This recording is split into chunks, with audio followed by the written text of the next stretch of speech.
And now we have done it. We have arrived. Monifa, it's so great to be with you again. Hello. And you, my dear Susie. We're back for another fun-filled installment of Verve and Vision, Sovereign Spirits Mastering Midlife. Are you feeling masterful today, Monifa? That's a high level word. I don't know. Like I feel adjacent to mastery. I think that's okay. I think authenticity is right up there in value according to mastery. And I think that it's a journey, right? It's about the journey, not the destination. Thank goodness. Absolutely. And we're on like a massive journey right now. So it's I think it's suiting. We'll get into a little bit of that today. Welcome to our Verve and Vision podcast. And I hope you're here live because I want to know what you think about what we're going to be talking about. This lovely astrology stuff there's so much going on. At first, I thought there was not much, but there's actually a bit going on in May. Just It's like more big just been a little planet bit going movement. on. Oh, you thought we were It's a coming little out of bit. all the stuff? You thought it was slowing down a minute? No, but you kind of hope, right? Like, well, maybe it's not as much as it seems. Once we And get then out of Mercury retrograde, it'll get easy, right? oh, yeah, no, that's not what's going on. I don't know how y'all are experiencing these energies, but that's why I'd love you to comment and let us know. How has it felt in this last Mercury retrograde? Today is the last day, right? And then we're going into shadow, but I know that it's brought up a lot of conversations I didn't think I was going to have. It's brought up a Mm. lot of um, like what like old conversations I thought I was done having. I'm like, I thought I was very clear about how I felt about this conversation that I had to say again. And so, yeah, that's kind of how I've experienced it. What about you? Yes. All the things. I was doing pretty good. I was giving myself as much grace as I could with technology. Certainly trying to hold space, bring all the patience to conversations and all of these exchanges and relationships, and we're doing all right. But it just feels like, whoo, that tolerance, that elasticity, like the stretch in the rubber band. So it'll be nice to feel a shift. I know shift is coming. Shift happens. Yeah, it does. Yeah, it does. Like what I keep repeating to people so that they stop feeling like they're lost. Is that we don't get to always know what it's going to look like at the end, and this is really one of those periods, especially during the Mercury retrograde. I think April kind of started out that way, and then it just got more and more intense. Like you like it started all the things you thought you knew, it just kind of started taking things, more and more things away, and then bringing you into conversations to question it, right? That's how I experience and how I've had those conversations with clients.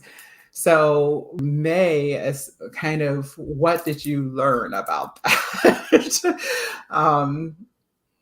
April is basically trying to teach us to orient to our own purpose and not to other people's opinions, not to other people's opinions about what our purpose should be, That can be not a tricky one to too. not to allow people to describe or to assert your way of being. And so those are the things that kept coming up. And oh, that's where I got to tell you from. So that was the full moon that we just had. Was that In Scorpio. totality piece, right? Like, so being all in on your purpose and in that livingness of the expression of what we're here to do. And so that was being challenged. So like, what about how you full moon in Scorpio, like what about how you used to perceive yourself, how others perceived you and are still trying to perceive you, even though you've evolved? Because that's the power within that totality. It's like you have evolved. So now you get to speak to people as the evolution of who you are. So like owning it, That's another version of it. Owning that totality of your purpose. So yeah, that's so much of that is happening, has happened, is so like, yeah, it has how much agitation I would say have you experienced in that questioning of am I doing it? Am I doing what I'm here to do? Am I uh like are people seeing that I'm doing it? I feel like that's the other part of it was like that kind of Mm. Oh, I thought it was clear that I was doing this. It was it is, was it not clear? Let me explain that it is clear to me. right? Oh, Yeah. I've been so in the weeds of all of that. So it's reassuring to think, oh, okay, it's not just me grappling with what feels like really fundamental questions. Am Mhm. I doing it right? Am I doing the right thing? It gets a little uncomfortable at a point. You're like, well, I thought I was pretty devoted and committed to a path. I'm asking questions that I thought I was long past. Is it just me? Exactly. I am happy to have company on this part of the journey. Absolutely. And there is a personality that kind of needs that community corroboration and to have the conversation in connection with others. And I'm just not that person. I'm so introverted that I rarely have that question. But I think Susie heard me ask that question maybe 3 times in a row. It's like, is it me? It's like, am I not being like, should I do something differently? And I'm so the person like to I'm the one that's usually telling people, don't question yourself. Like it is what it is for you right now. Like just own it and then see where you want to go from here. But I asked that question several times in April, you know? So that's the thing. And like moving into May, where we got this lovely uh this like Okay, you're still laughing, so I can't rest yet, huh? We got a little bit more to well make it through. well the beauty of it is that we get to start feeling uh like we have a solidity. The great thing is that if we're fully allowing ourselves to be co-creative with the energy of the new moon in Taurus, that's some earth energy, right? It's grounding. It's Mhm. gonna give us a place to stand. Um, and like spirals go both ways. Like you can spiral down in the opposite of evolution, or you can kind of spiral into something new and more expansive experiences of who you are. So the spiral down looks a little bit like not feeling oriented, like allowing those people that question you to put you in that position of not trusting your own knowingness of yourself, you know? So Mm. so that really was like the full moon was like, well, are you gonna hold on to it? Or are you gonna release those ideas of what people have about you and orient, which is what's the that's the gift of gate two, which is the new moon in Taurus. Okay. So that gift is orientation. Are you going to orient to what's true about you and that you are knowing and that you have reclaimed in your clarification, and that kind of thing. So it's like, how do we orient if we feel like we're off path? Well, because the two and the one, right? The two is just a mirror of the one. So the two is the true expression of it is just saying, yeah, we are one. The true expression is unity. But it's the acknowledgement of that. So it does take a dual consciousness to see the one happening, right? Um, and so, yeah, and then when we come back to that orientation of, okay, well, I choose to see us as one, that's what orients you, right?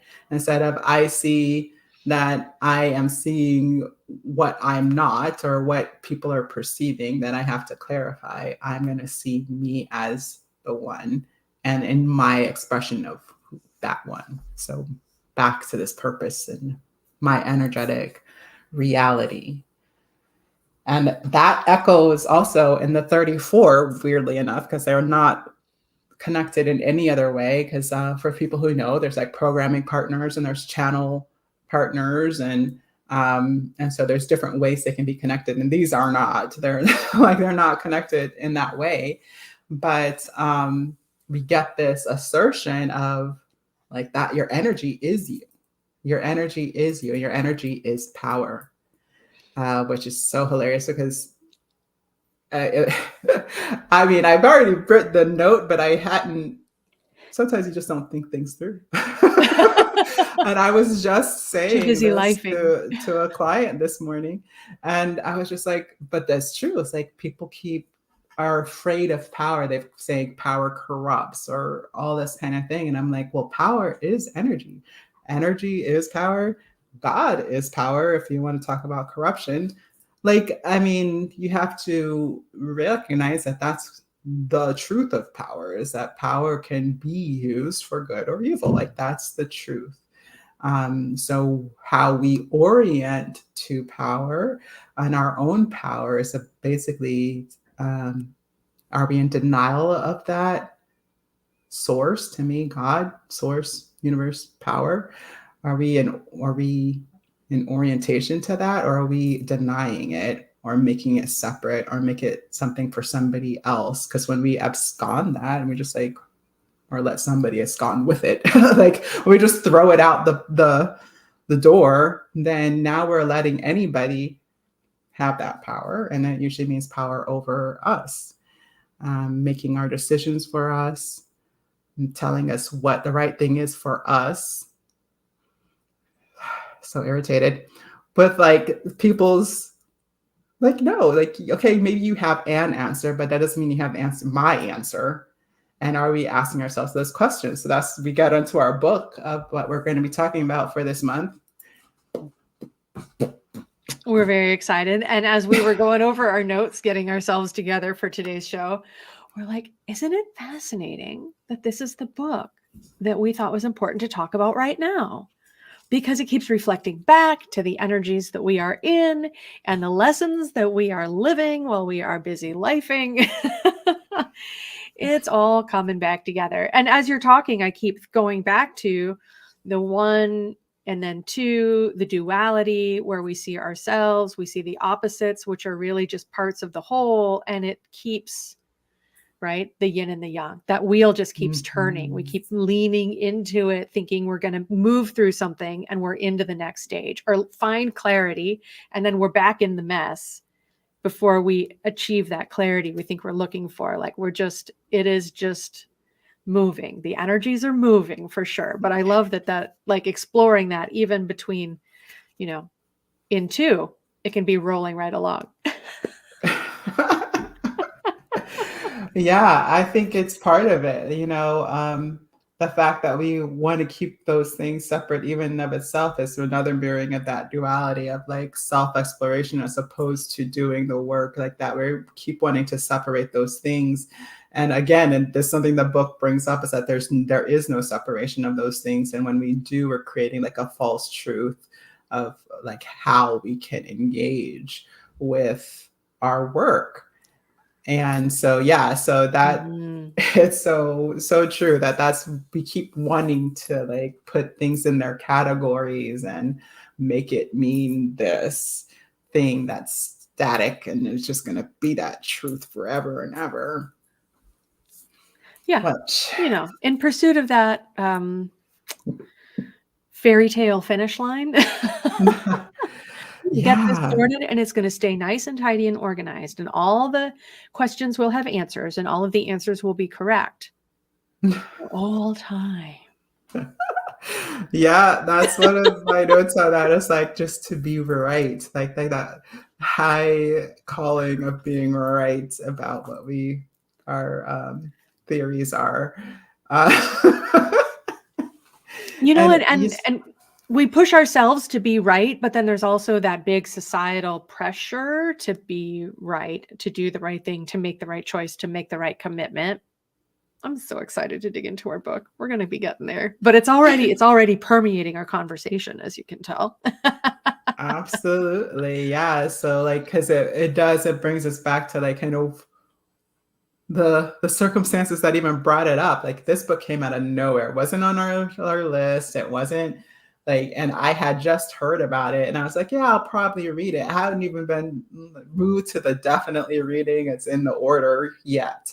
But when we started talking about the idea of the book, we were like, I think that's the next book. That And feels so that feels we right, made right. it real. The Three Marriages is the name of it. But yeah, like going into the different aspects. So let's talk about a couple of other major things that are happening because the moon is really how I orient to, as far as feeling, how am I interacting with my feelings in my life process. That's why I think it's so important to like focus in on that new moon and full moon. And then the big movements I'm more interested in. Mercury is like, it's a touchy one because it's how we're connecting to ourselves and each other, and thinking, and even like how we're thinking, which is pretty much how we know that we're connecting with ourselves. So um, when the big planets are moving, I think that's important to know. So planets that are moving in May, Saturn is going to be conjunct Uranus. So that is that changing long held understandings and beliefs, foundations of what we do and who we are. Like, Just that. why Just would I bring everything that we think up? we know Like everything you think, right? about ourselves, Why do I think that's important? Because, what we like, yeah, you do. may have to have some brand new ways of orienting to what is. And that Jupiter Uranus, woohoo, because it's the same energy. So it's just multiplying and magnifying this big change and tradition and what we have always held to be true, and just explodes it to a whole nother level because Jupiter is just the amplifier, just going to make more of what is. And so it's going to make even more change available to us. What I, some people have the doom and gloom versions of this, and they can, like, these energies can get pretty exponential pretty quickly, and ripple. We ripple each other. We resonate and then amplify things in the negative as much as we do in the positive. So it can get a little heinous sometimes, yes. And when we are in co-creation with these energies, we can decide the change that we're going to use. So that's been my clarion call, especially through new moon in April, is like, you have to initiate your own change in this time. And like, we had the preparation in April to say, initiate your own change, initiate your own change. And now we're having the opportunity to put that into action and continue to flow that change and continue to assert that with our orientation to self. And so yeah, and so those I think are the really important things. We got our Taurus's birthdays this month. Happy birthday, Taurus. Me too. There are a We lot of those Tauruses. appreciate There are a you. lot of them in my life. Yes. And all of this wonderful movement is happening in Taurus. All this change. And we know our Tauruses are our rocks. So do they like to change? No, they don't. And so, honor your local Taurus. We should be kind to them as we're going through all Just this be change. There's a little nice. upheaval. Those bulls have a little shifting sand underfoot, right? Yeah, I mean, I feel bad because normally I do give my Tauruses a lot of space and grace around change because it takes a lot for them. Um, and now because the energy is so demanding, I'm having to be harder. I'm having to be a little bit more cut and dry, right? Mm. And it's tough. It's tough because I want to like just stroke them and say it's okay, but it's tough love essentially because I don't want them to get caught up in that downward cycle of letting these outside external things move them, and then they end up in a place that they that they don't have an opportunity to influence the change that's happening for them, right? So yeah, so I'll say it again. Be the initiator of your own change because I feel like it's important. Because And what you you get to choose resist that. persists. You get to choose your challenge, which is another aspect that you can think of Saturn as. You get to choose your challenges.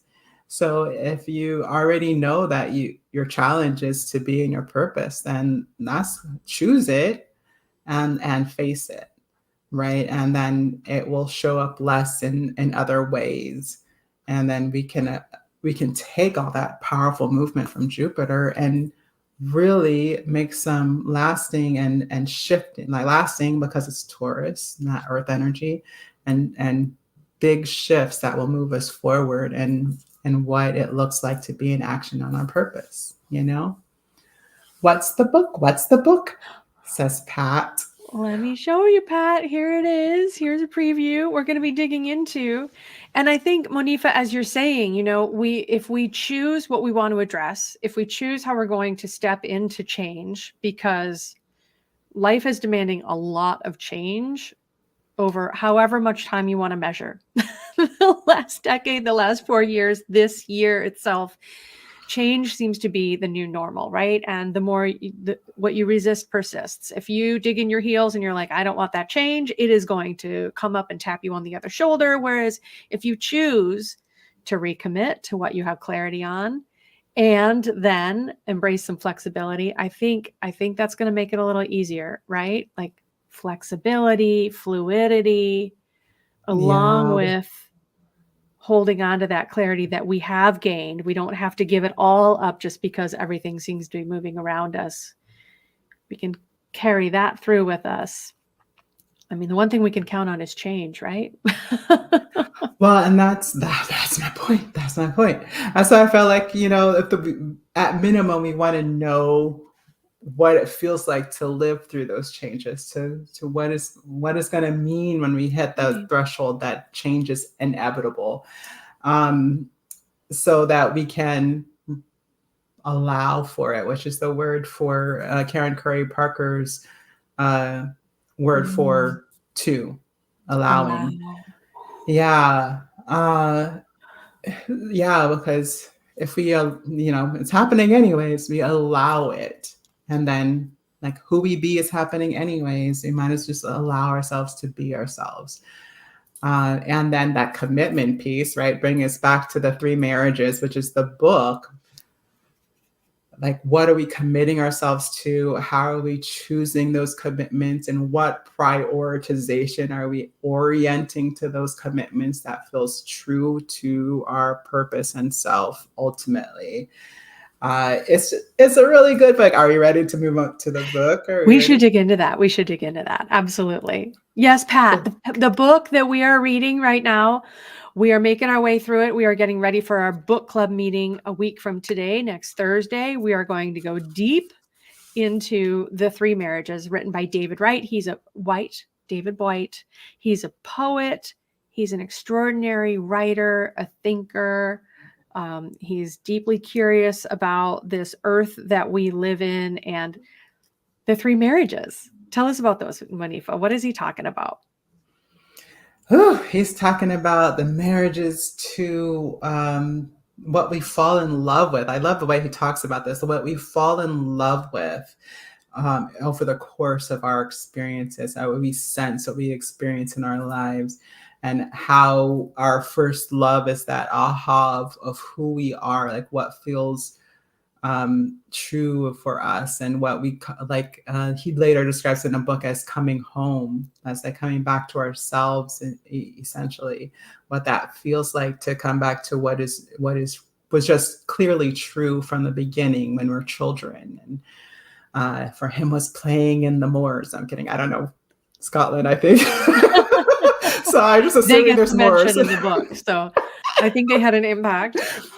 Yeah, and so yeah, and then what that looked like for him, and what it represented for him, those first glimpses of who he saw himself to be. So that orientating to self and just being who we are, and it just automatically brings kind of this vision or light of what we want to do. And then when we find that match in our experiences and our senses, falling in love with it.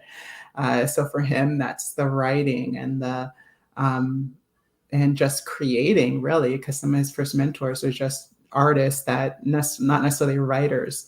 Um, and then so the work, and then the falling in love with the person outside ourselves that seems to motivate us to be more of ourselves, and automatically creating conflict with the other two. Like, I love the way he makes those kind of little taglines towards the end. It's just like, yes, and so you fall in love with yourself, and then you realize, oh, there's two other things that I have to do to just survive and to maintain my life. The work, right, is the other marriage, and then the people that make life meaningful, right? So the partnerships.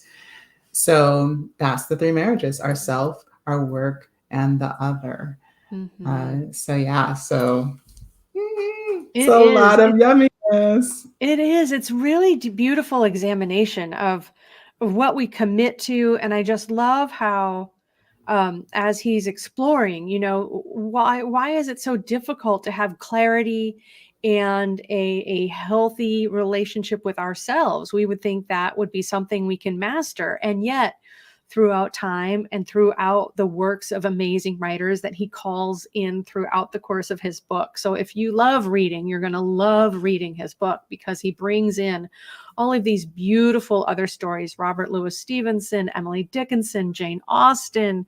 And you're seeing how their experiences of finding themselves, of falling in love, of the work that they're committed to. And as we know, and Monifa as a musician, and myself as an artist of varied modalities, like, it can be a labored relationship. You feel called to create something, and then that satisfaction can be unattainable, or the time or the, uninterruption to create can feel unattainable. There are so many conflicts that arise. And so it's beautiful way that he explores that, the conflicts in getting to know and honor ourselves, in making that commitment to someone outside of ourselves, a love relationship, in that way that can spin our worlds right out of control, it feels like, but makes everything brighter and more beautiful and more inspiring. And then, just like you say, can call us away from our other commitments, being to ourselves and to the work that we're called to do.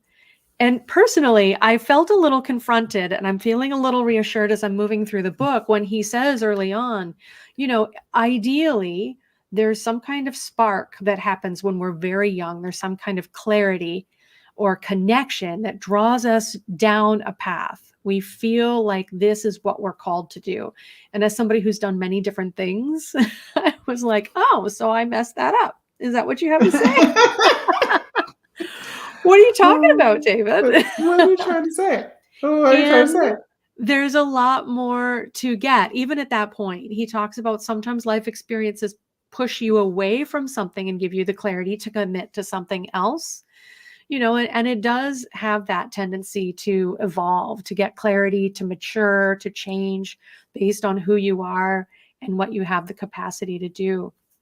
But it's all such a fascinating exploration. And as I've told people, as I've been talking about what I've been reading, I say, having mostly been reading nonfiction for the last several years, it is really nice to read a nonfiction book that feels like it just takes you away.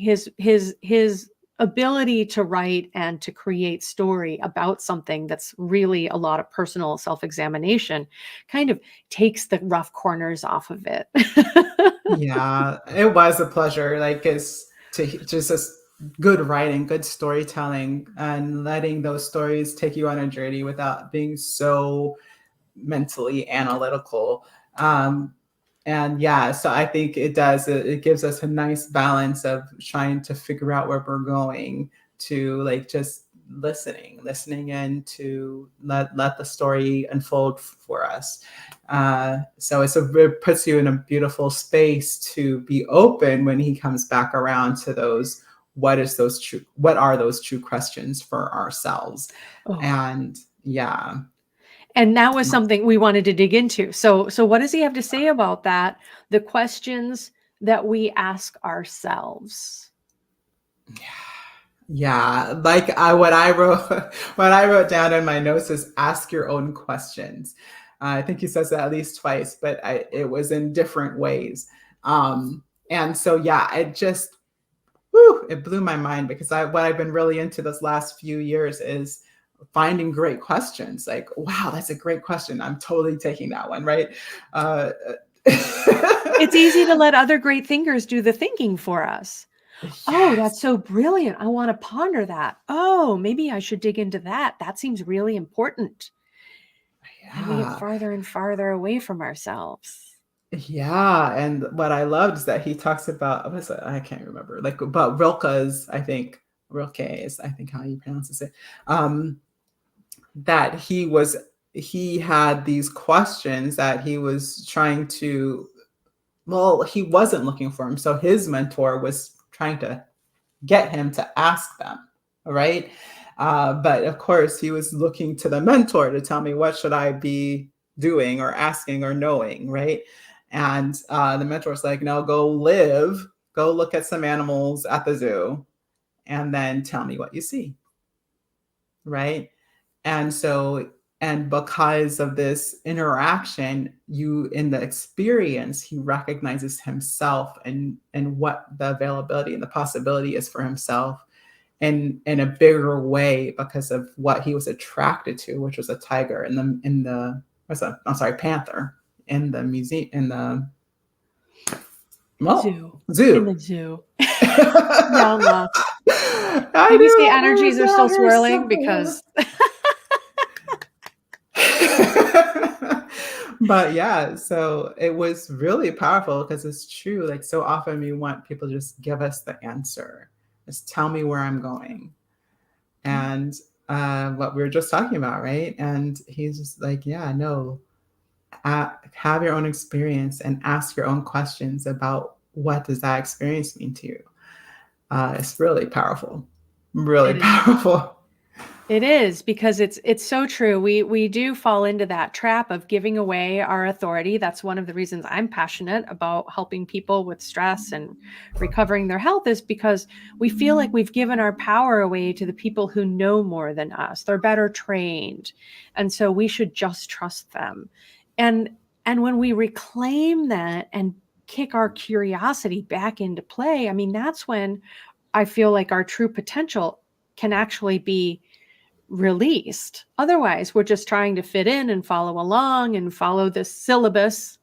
What's the book I should be reading? Okay, so maybe we're encouraging you to read the books that we're reading because it's good for good conversation. But especially when a book invites you to step away from sitting at the knee of the master, right? Yeah, well, it's that kind of duality that that we are constantly expressing, like, because what happens when you look for those experiences is that the teacher is found, right? That when we start asking our own questions, the teacher that appears. And so it is kind of this dual happening. We are being mentored, and we are being self-oriented. We have our own desires of how we want life to unfold. And so the great mentor, the great teacher, the great guru is going to point us back to ourselves. That's a great one will, right? They're going to give you some experiences of what they've already experienced, and then they're going to go point you back to yourself. And that's really what we're doing our best to do. But notice how relevant all this is. Sovereign spirits. I just feel like I have to point this out. Mastering midlife. We are already sovereign, but the mastery is being able to reorient to ourselves. And the life, the energy, the power that's unfolding from us, and so yeah, so we're on deck. Like, there's nothing wrong here, is what I like to say. Like, I thought from Dr. Sumwerter. Yeah.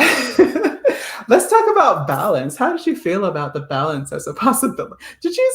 There's this, we were looking at ways of describing what we were going to be talking about, and somebody had put in their notes about the book, like, a statement about balance, and it was hilarious to us because David Whyte had something very clear to say that was about at least 3 or 4 pages long.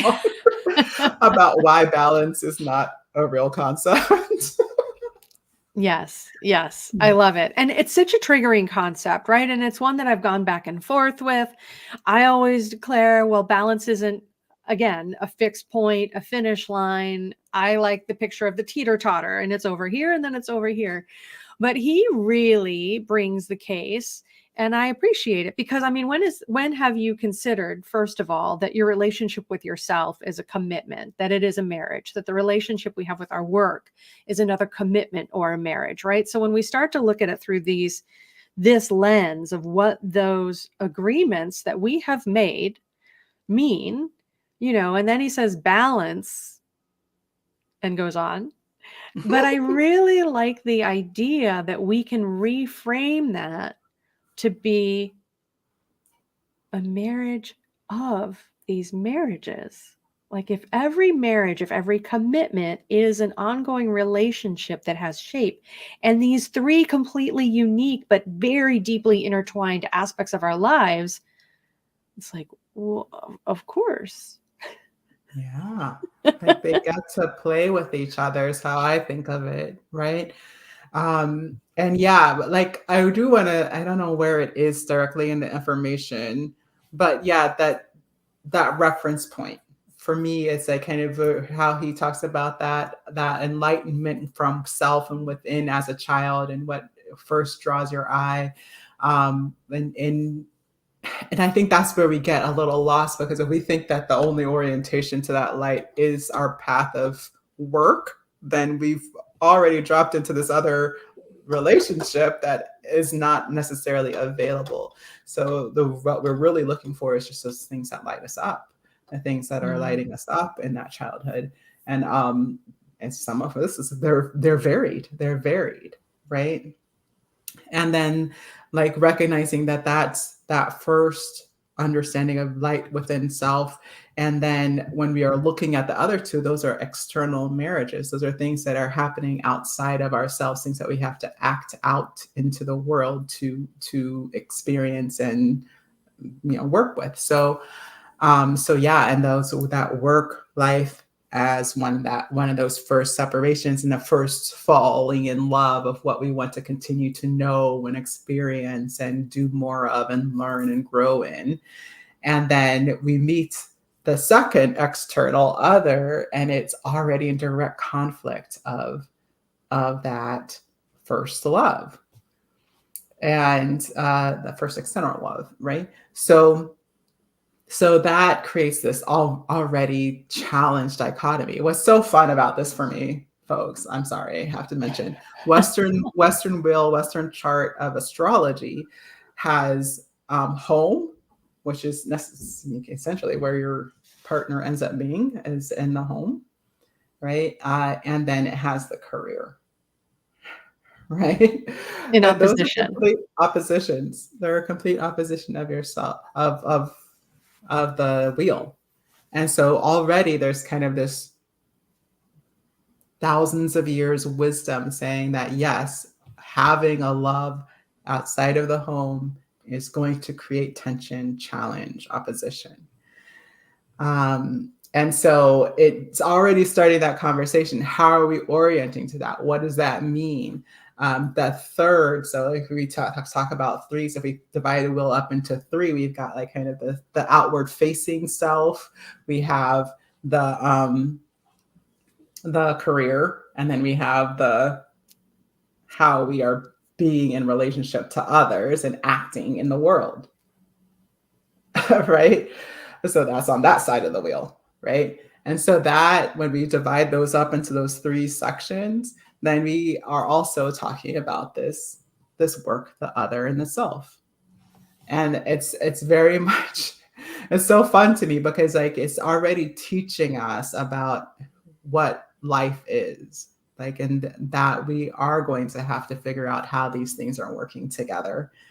And so yeah, there's just a lot of wisdom there, even if you don't go into the individualities of everything. It's already teaching us, no, there's a cooperative way these work together and don't work together, like are going to test each other. And that testing though is it's the beauty of the culmination. Like it's the beauty of, if we allow it to happen, it's going to grow us into the ultimate realization of what that possibility is for us in our life, you know? Mm-hmm. And it's so interesting too. You're talking about, that aspect of our chart, which is our career, and you're talking about the aspect of our chart that is relationship with other, and our self is illustrated by the wheel of astrology, right? But what is coming to my mind is that image of throughout life, as those commitments change, initially it is just us. We are discovering who we are, what that means, how we are different from our parents, from our mother. We are our own selves. And then there's a spark, and this is the thing we want to do. We then have passion for something outside of ourselves, and then we come back to ourselves perhaps, and then we fall in love with somebody and have that first spark of connection, and then we get captured by that.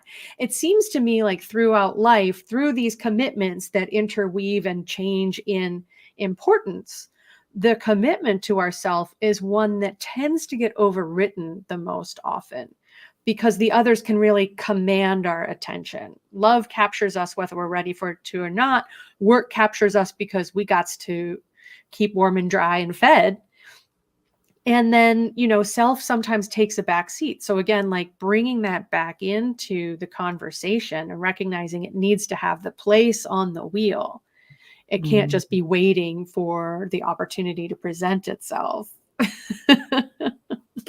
Right. I mean, and that's the truth. When you are when we're waiting for kind of life to direct us, and we're living in that external action mode, and he does reference this in the book as well, where he's like, okay, that's great, but and what he talks about is the juxtaposition of what it requires in order for us to be in orientation around our work and our partners. Those require active things. It requires us to do something outside of ourselves. So we have to take action in order for those things to come to fruition. And what that self relationship of knowing ourselves requires us to not do things, to be still, to be silent, to be self-reflective. And so in that difference, right, we have two against one in that regard, right? So we have two things that require us to be really good at action, and then we have like the one thing that requires us to be really good at being still. And so, yeah, we can get lost in the action because that's where people are seeing us and then interacting with us. And like, it's our job to remember self. Yeah. Which is what you just said. But yeah. Absolutely. But that's why we're good at this, because we say it in different ways. And we're like, yeah, you nailed it. What Monifa just said, she nailed it. Oh my goodness. But yeah. But so if you haven't gotten the book yet, if you have the opportunity, we can't recommend highly enough The Three Marriages, the book we didn't know we needed to be reading right now, by David with a Y. Don't misspell it like I tend to, because we're going to be coming back together for another conversation next Thursday. And you can learn about that and buy me a coffee. Check out the Verve.vision page.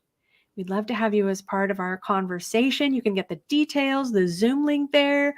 We have a live conversation. It is not streamed because we create a little container where we can be authentic and personal and share with each other the things that we don't always have a space to share. So we'd love to see you right back here again next week.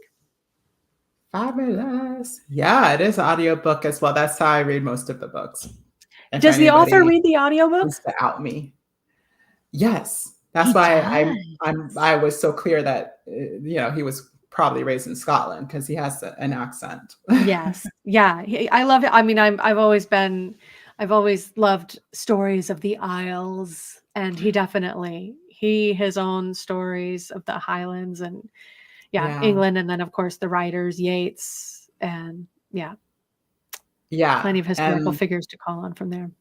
Yeah. Some of his like kind of iconic writers grew up in similar situations. Yeah, So he talks about how that it has informed who he is and what is home for him. So yeah, definitely Highlands. It was he said it was mountains love in it. some places. So yeah, so and then the way that he can continue to explore. It's just a beautiful book. Uh, where he's not just into the adventure of the work and his and knowing self, but also of um, you know of life, of paying the bills, and of adventure, like letting Right. life give us new experiences. And very much his story says that he's willing to jump into the experiences. He's here to live the life, right? And so it's really cool to have that as an example too. Yeah, I really enjoy in the foreword of the book that he shares kind of the origin story of this book that he's written, because otherwise he has a couple of books of poetry released, but I don't know that he's ever published anything quite like this.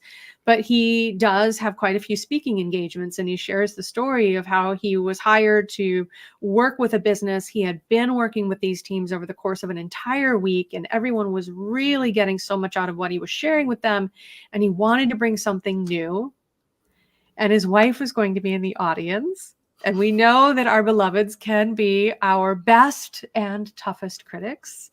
And I think it really, that pressure point of I need something new. I want to do right by my wife. I don't want to say, because it was then an evening event that all of these business executives, their spouses were joining them in. So suddenly there was a fresh audience, but also people who had been listening to him throughout the week.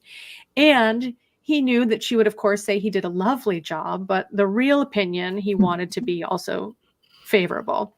And so I think in that regard, too, looking at how, and I'm not far enough into the book to have a lot of direct stories and illustrations where he's using his spouse yet.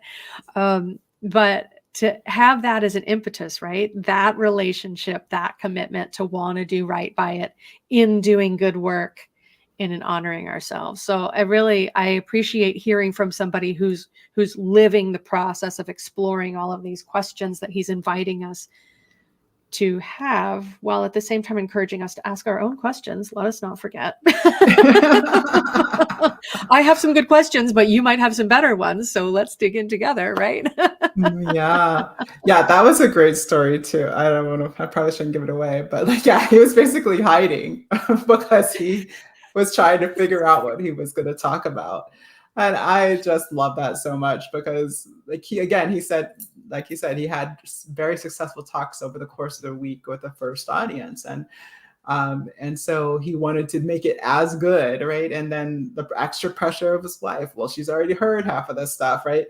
And like kind of his own desire for a new experience, because most people would be like, it's fine, just go back to like do a review, like do something that uh, as long as it's something that they can take away. Like, of course, your wife knows all your work, right?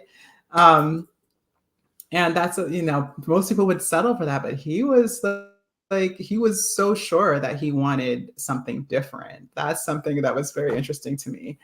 That it wasn't there was no he had decided, right? That's what I've been talking about lately. It's like he had decided that he wanted something new to bring to them, and it wasn't like, oh well, let me just fall back on what I can already do. It was no, this is what has to happen. He had put himself at such a pressure point that this diamond came out, right?